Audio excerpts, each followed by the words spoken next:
So sometimes I used to wonder, why do people decide to remain in a relationship they know fully well they are not supposed to be in? I mean, some people know, they know that God doesn't want them in that relationship, but yet they decide to stay there. They decide to stay and suffer. Sometimes they believe that they might not get somebody better. Or if you're a lady, you think men are scarce, so you should just manage that relationship because you might not get any other man to get married to you. Really? Is that how you hate or dislike yourself so much? No. You need to start trusting God. You need to start trusting God for a better person. You shouldn't remain in a relationship that is harming you. So watch this. I want you to watch this.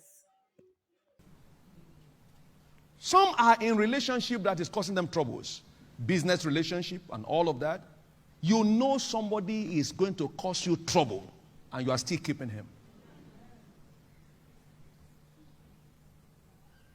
You know something will not work and you still put your head inside it.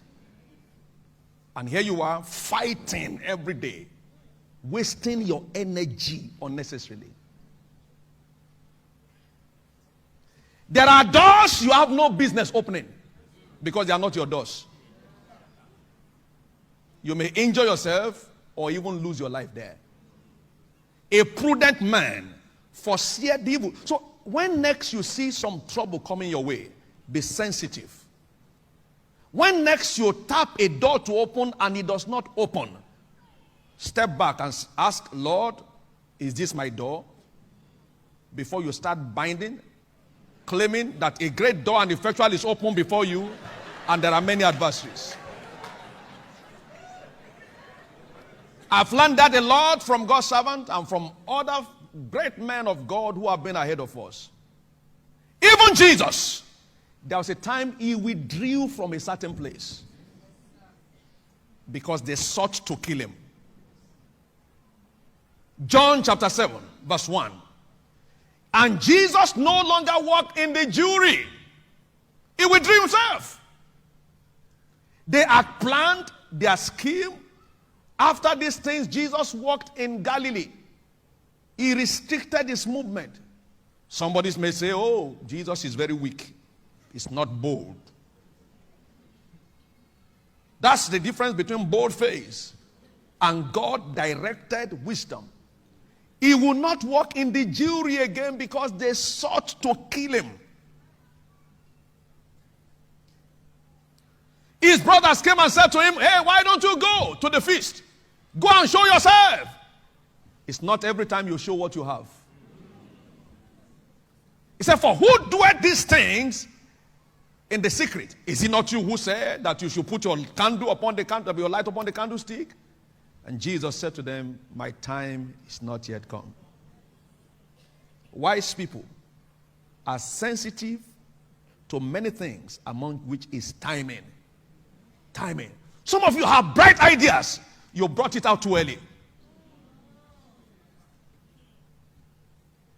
Somebody snatched it from you because he had more money than you. Jesus said, my time is not yet come. They pressed on him and he said, my time is not fully come. Fully. That if I go now, I may score 50%, but I'll wait till the time. And in verse 9, when it was time, after they had left, he went and it was his time. All eyes were set on him.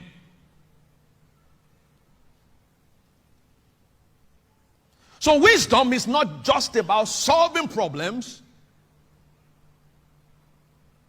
Why must you solve a problem that you can avoid in the first place? Some people know that the person he or she wants to marry will cause trouble. And say, I believe God. I believe God. God is going to change him. God is going to change her. I believe God. You can't lead God into trouble.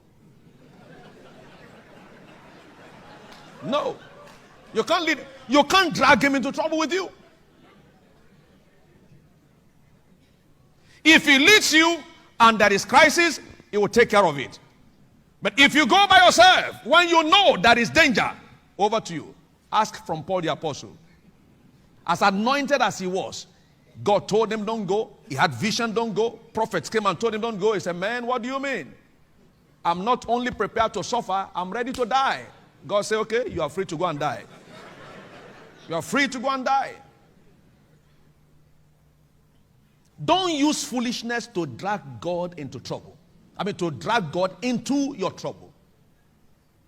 A prudent man foreseeth the evil. So you need to engage the wisdom of analyzing, of seeing ahead, things that may cause you crisis in the future, and avoid it.